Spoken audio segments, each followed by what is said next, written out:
Hello বন্ধুরা, স্বাগত জানাই আপনাকে রঞ্জন ভাই ইউটিউব চ্যানেলে। এখন আমি সকাল থেকে ঘুম থেকে উঠে বিছানা গুছিয়ে নিয়ে আমি কিছুক্ষণ বই পড়ে নিলাম। তো বই পড়ে নিয়ে এখন একটু বাইরে বেরাবো, মর্নিং ওয়াক করবো। এখন অনেক দেরি হয়ে গেছে, তাই যত তাড়াতাড়ি হোক সেরে নেবো মর্নিং ওয়াকটা। তো 7টা প্রায় 7:30 বেজে গেছে, তাই আজকে বেশি দূর যাওয়া যাবে না। আজ অনেক টাইম হয়ে গেছে, যেহেতু রোদ উঠে গেছে গাইস, বিশাল রোদ উঠে গেছে। তাই আমি চেষ্টা করব একটু সামনে যেয়ে বাড়িতে ব্যাক আসবো। এই হলো আমাদের গ্রামের বিখ্যাত বড় ব্রিজ। এই ব্রিজটাই হলো আমাদের সরকারপাড়ার শেষ সীমানা। আচ্ছা বন্ধুরা, আমার দাড়িটা কি খুব বড় বড় মনে হচ্ছে? না ঠিকই আছে, একটু বড় হোক, তারপর আবার সাইজ করে নেবো।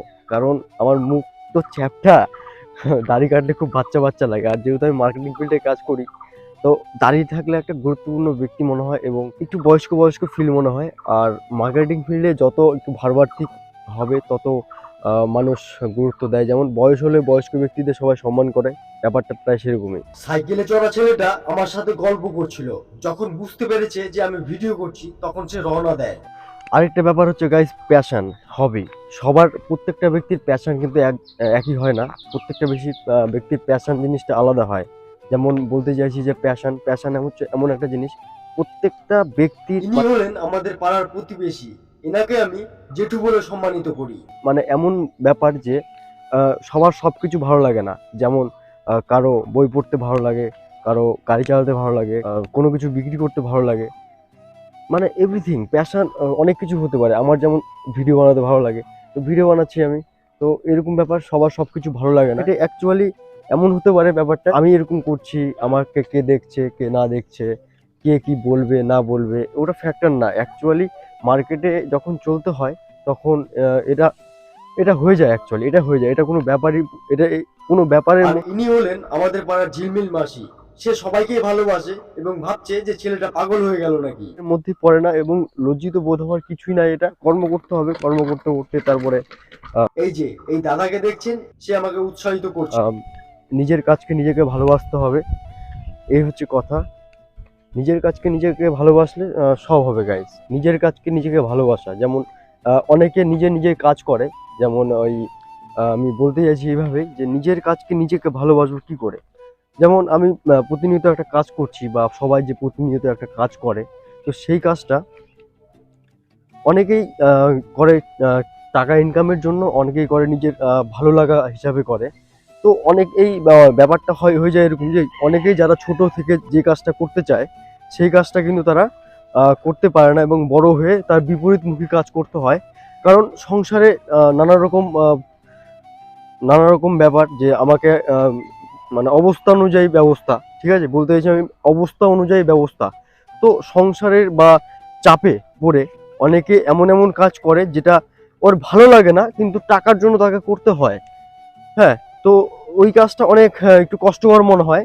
তো আমি সাজেস্ট করছি, বা আমার বলার মানে এই যে নিজের কাজকে একটু যদি ভালোবেসে করা যায়, কিভাবে যে কাজটা ভালো হয়ে যাবে এবং কিভাবে যে সময়টা পার হয়ে যাবে নিজেই বুঝতে পারবো না।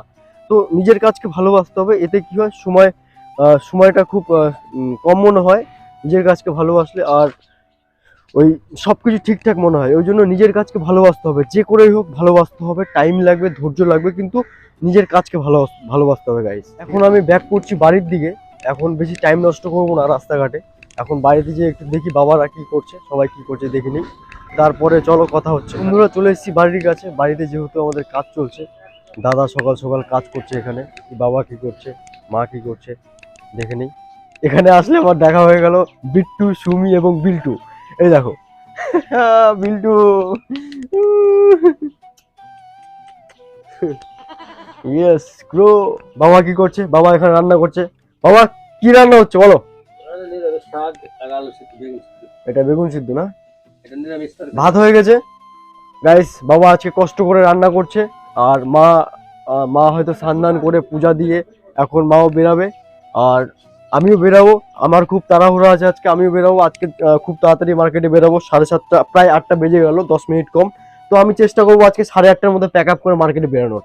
তো মার্কেটে বেরাচ্ছি, রেডি হচ্ছি আস্তে আস্তে। দেখি আমাদের গুলুরা কি করছে। উহু! দেখো দেখো দেখো দেখো দেখো, হাঁটছে হাঁটছে, দেখো দেখো দেখো দেখো দেখো দেখো। দেখছো, মা বেটি একসাথে খাচ্ছে গাইস। ঠিক আছে, এটা দারুণ মজার ব্যাপার এটা। ভালো লাগে গাইস। হ্যাঁ, এদের ভালোবাসা নিঃস্বার্থ ভালোবাসা। এরা এটা জাস্ট ভালোবাসতে জানে, আর কিছু জানে না। জাস্ট চলো তাদের রেডি হয়ে নিচ্ছি।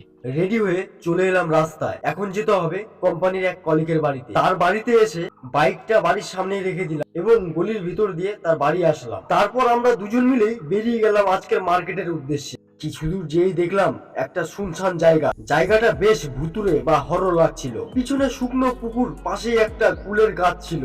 সেই কুলগুলো দেখে আমার কুলগুলো খেতে ইচ্ছে করছিল, কিন্তু আমার সাথে থাকা বন্ধুটার কুল খাওয়াটা নিষেধ।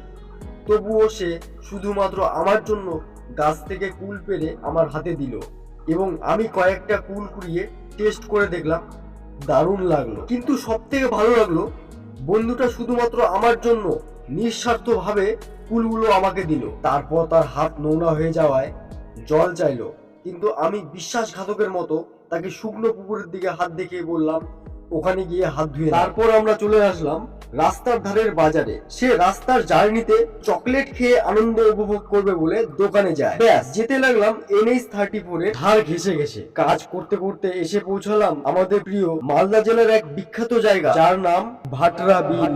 এটা যাত্রাডাঙ্গা গ্রামের অন্তর্গত। বর্ষাকালে সমুদ্রের মতো ফুলে ফেপে ওঠার দৃশ্য দেখতে আসে নানা এলাকার মানুষজন।